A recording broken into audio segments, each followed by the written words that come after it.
In the communist world as well, man's instinctive desire for freedom and self-determination surfaces again and again. To be sure, there are grim reminders of how brutally the police state attempts to snuff out this quest for self-rule. 1953 in East Germany, 1956 in Hungary, 1968 in Czechoslovakia, 1981 in Poland. But the struggle continues in Poland. And we know that there are even those who strive and suffer for freedom within the confines of the Soviet Union itself. How we conduct ourselves here in the Western democracies will determine whether this trend continues. No, democracy is not a fragile flower. Still, it needs cultivating. If the rest of this century is to witness the gradual growth of freedom and democratic ideals, we must take actions to assist the campaign for democracy. Some argue that we should encourage democratic change in right-wing dictatorships, but not in communist regimes. Well, to accept this preposterous notion, as some well-meaning people have, is to invite the argument that once countries achieve a nuclear capability, they should be allowed an undisturbed reign of terror over their own citizens. We reject this course. As for the Soviet view, Chairman Brezhnev repeatedly has stressed that the competition of ideas and systems must continue, and that this is entirely consistent with relaxation of tensions and peace. Well, we ask only that these systems begin by living up to their own constitutions, abiding by their own laws, and complying with the international obligations they have undertaken. We ask only for a process, a direction, a basic code of decency, not for an instant transformation. We cannot ignore the fact that even without our encouragement, there has been and will continue to be repeated explosions against repression and dictatorships. The Soviet Union itself is not immune to this reality. Any system is inherently unstable that has no peaceful means to legitimize its leaders. In such cases, the very repressiveness of the state ultimately drives people to resist it, if necessary, by force. While we must be cautious about forcing the pace of change, we must not hesitate to declare our ultimate objectives and to take concrete actions to move toward them. We must be staunch in our conviction that freedom is not the sole prerogative of a lucky few, but the inalienable and universal right of all human beings. So states the United Nations Universal Declaration of Human Rights, which, among other things, guarantees free elections. The objective I propose is quite simple to state: to foster the infrastructure of democracy, the system of a free press, unions, political parties, universities, which allows a people to choose their own way, to develop their own culture, to reconcile their own differences through peaceful means. This is not cultural imperialism. It is providing the means for genuine self-determination and protection for diversity. Democracy already flourishes in countries with very different cultures and historical experiences.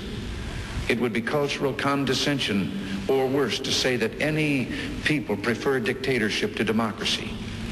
Who would voluntarily choose not to have the right to vote, decide to purchase government propaganda handouts instead of independent newspapers, prefer government to worker-controlled unions, opt for land to be owned by the state instead of those who till it, want government repression of religious liberty, a single political party instead of a free choice, a rigid cultural orthodoxy instead of democratic tolerance and diversity.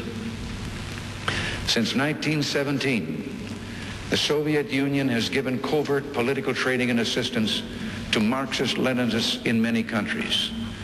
Of course, it also has promoted the use of violence and subversion by these same forces.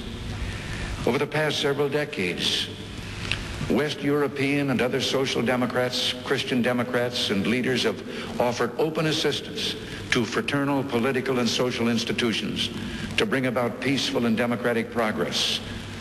Appropriately, for a vigorous new democracy, the Federal Republic of Germany's political foundations have become a major force in this effort.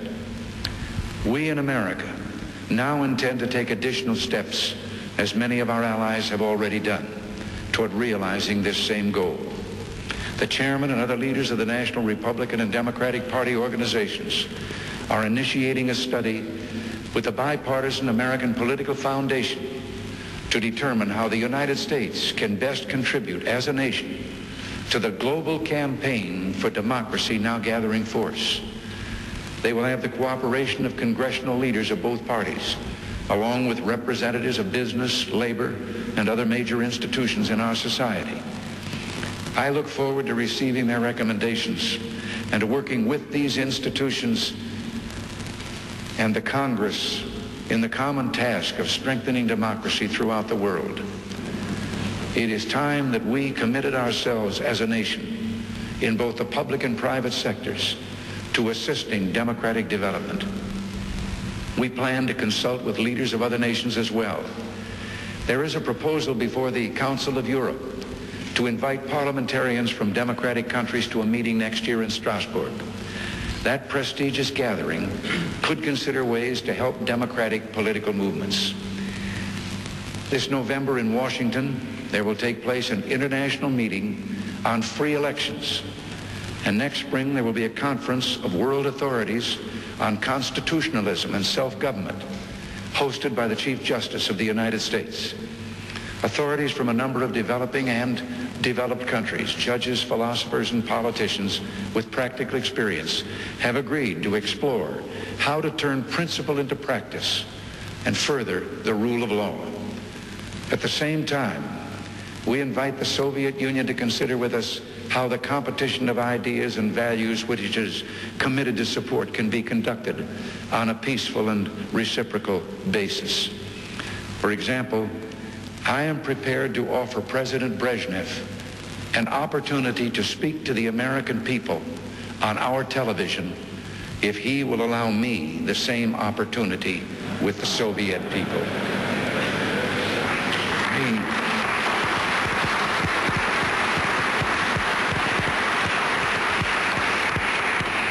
We also suggest that panels of our newsmen periodically appear on each other's television to discuss major events.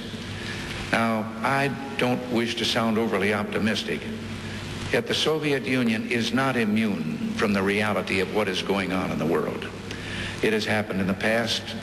A small ruling elite either mistakenly attempts to ease domestic unrest through greater repression and foreign adventure, or it chooses a wiser course. It begins to allow its people a voice in their own destiny.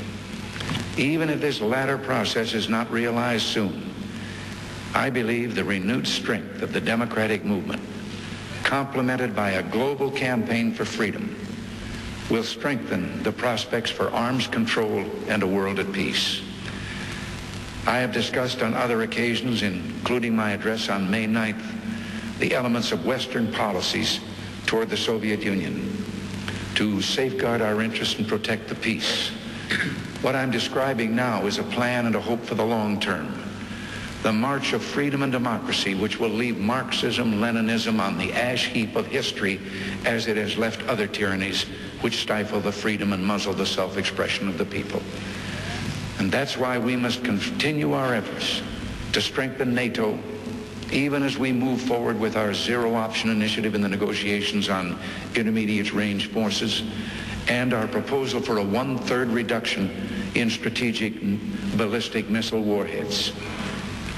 Our military strength is a prerequisite to peace, but let it be clear, we maintain this strength in the hope it will never be used, for the ultimate determinant in the struggle that's now going on in the world will not be bombs and rockets, but a test of wills and ideas, a trial of spiritual resolve, the values we hold, the beliefs we cherish, the ideals to which we are dedicated. The British people know that given strong leadership, time, and a little bit of hope, the forces of good ultimately rally and triumph over evil.